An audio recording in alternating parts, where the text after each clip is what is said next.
Ixcatl, the snake-bird deity and god of wind feared and respected by the Aztecs. Located in the Toluca Valley of highlands central Mexico, Calixtlahuaca is one of the very few Aztec-related urban sites, of which architecture and stone sculpture survived until today. Calixtlahuaca, a circular temple of Ixcatl, the Aztec god of wind. Most of the settlement at Calixtlahuaca occupies the slopes of Cerro Tinismo, a small relict volcano. The Calixtlahuaca Aztec ruins near Toluca are scattered between the valley floor and the summit of the hill. The largest and best-known structure at Calixtlahuaca is a circular temple, where archaeologists discovered life-sized stone sculpture of the Aztec god of wind, Ixcatl, which simply means wind in Nahuatl. The Aztec codices confirm that Ixcatl was black with a conical head. He wore a red bird mask and shell jewelry, but his favorite piece of jewelry was a wind jewel made of a conch shell. Ixcatl was an important snake-bird deity, Quetzalcoatl, and god of air in the beliefs of the Aztecs.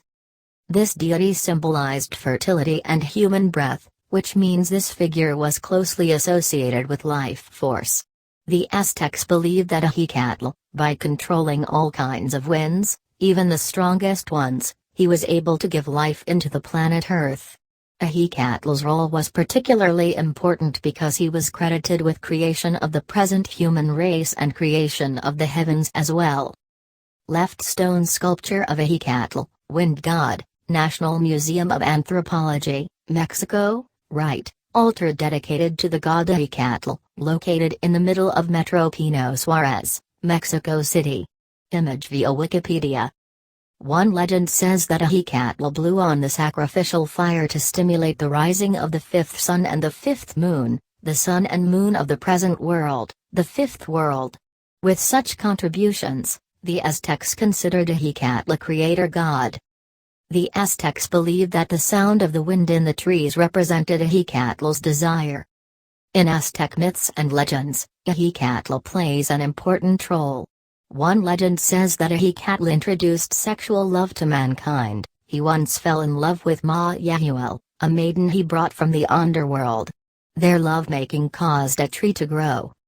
The Aztecs believed that the sound of the wind in the trees represented Ixcatl's desire. The Aztec codices confirm that Ixcatl was black with a conical head. He wore a red bird mask and shell jewelry, but his favorite piece of jewelry was a wind jewel made of a conch shell. The temples, which the Aztecs built to honor him, were circular shaped with conical roofs to symbolize caves to the underworld. According to one interpretation, a circle, which is endless and round, the temple's rounded corners may have represented the god Ixcatl's infinite powers. One of very special finds made at the archaeological site of Calixtlahuaca during the 19th and 20th centuries, is a Romanesque figurine, a small terracotta head, unearthed in 1933 during the excavation of a burial offering in the pre-Hispanic settlement of Tecaxic Calixtlahuaca, located approximately 40 miles NW of Mexico City. How it got to Calixtlahuaca, 40 kilometers northeast of Mexico City, remains a mystery. It is known the artifact is authentic and dates back to the 2nd century. Mysterious Tecaxic Calixtlahuaca head, evidence for ancient transoceanic contact. The pre-Columbian transoceanic contact hypothesis has been widely debated in the scientific community. There are some artifacts that strongly suggest people visited America long before Columbus. One of the most trustworthy artifacts proving the case is the small Tecaxic Calixtlahuaca head of supposed Roman origin found in Mexico back in 1933.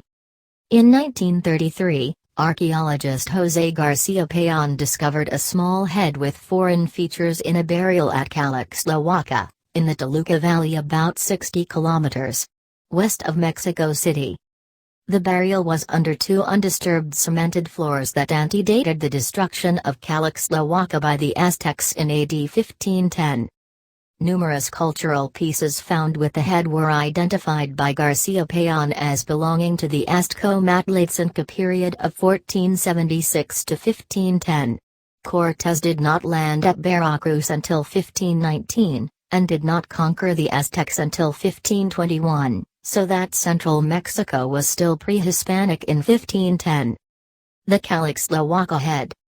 In 1961, the Austrian anthropologist Robert Heingeldern examined the head and declared that it derived unquestionably from the Hellenistic Roman school of art. He found that its distinctive naturalism suggested a date around AD 200. Heingeldern was an expert on Southeast Asia, but he reported in a communication quoted by Garcia Payon, 1961, that his view that it was Roman from circa AD 200 had been confirmed by Professor Boehringer, then president of the German Archaeological Institute. The head was then largely forgotten until 1990, when archaeology student Romeo Histov began a search for it. 2.5 years later, he located it in storage in the National Museum of Anthropology in Mexico City, misclassified as colonial. In an interview in one of the leading Italian newspapers, prompted by the Histov and Genoves paper, Professor Bernard Andrea, the current director of the German Archaeological Institute in Rome, gave his opinion of the head: "It is Roman without any doubt. The stylistic examination tells us, more precisely, that it is a Roman work of the 2nd century after Christ. It presents, in the cut of the hair and the shape of the beard, traits typical of the Severian emperors, exactly the fashion of the period.